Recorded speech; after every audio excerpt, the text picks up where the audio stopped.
From the I Told You So files, the state of California is now moving to mandate that kindergarten teachers teach 5-year-olds 15 different genders in every single California kindergarten school. 15 different genders being presented to 5-year-olds. Talk a little bit about this story. Yeah, so this is the update to their health education framework, and I mean, people need to look through the materials here that we've talked about. You have stuff like teaching the kids that adults guess what gender a baby is because babies can't talk. It is absolute insanity masquerading as education, and it's sick.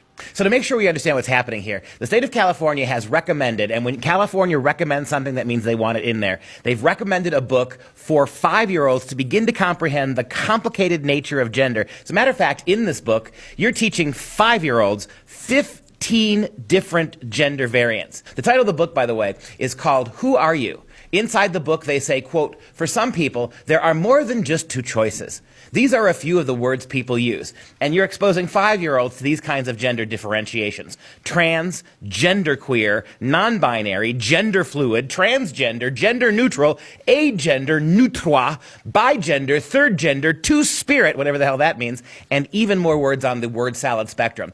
These are kids that cannot read. These are kids who don't understand the biological underpinning of masculine and feminine or male and female. These are kids who are simply basically trying to come to grips with their own physicality in terms of their bodies. Their minds have not developed abstract thinking yet, and yet you're going to hit them with things like bigender, two-spirit gender, agender. This is an impossibility for little kids. You are doing nothing at age 5 but putting words in their heads, forcing them to understand things that adults only understand. You're guiding them along a path of indoctrination that is staggeringly inappropriate.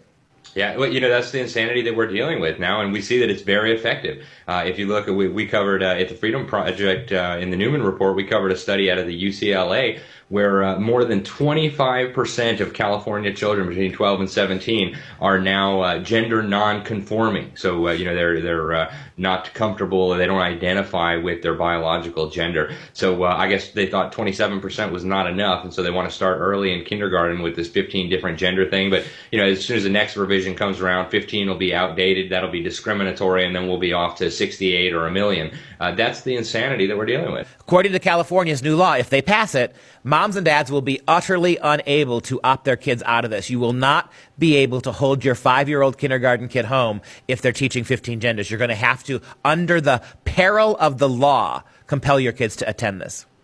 That's right, and in fact, that's the situation now in Orange County, one of the most conservative counties in California. We covered this also at the Newman Report.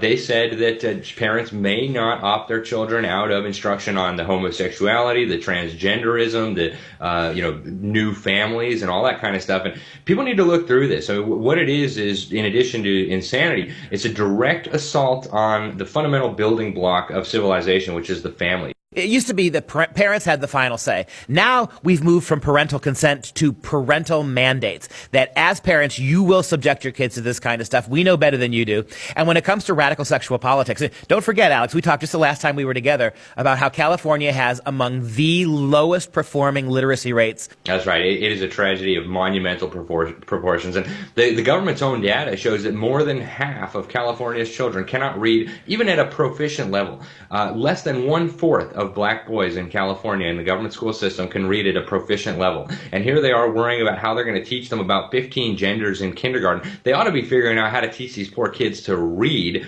but unfortunately that's not what we're seeing. We're just seeing, again, the destruction of civilization, the destruction of education, all being done under the guise of education.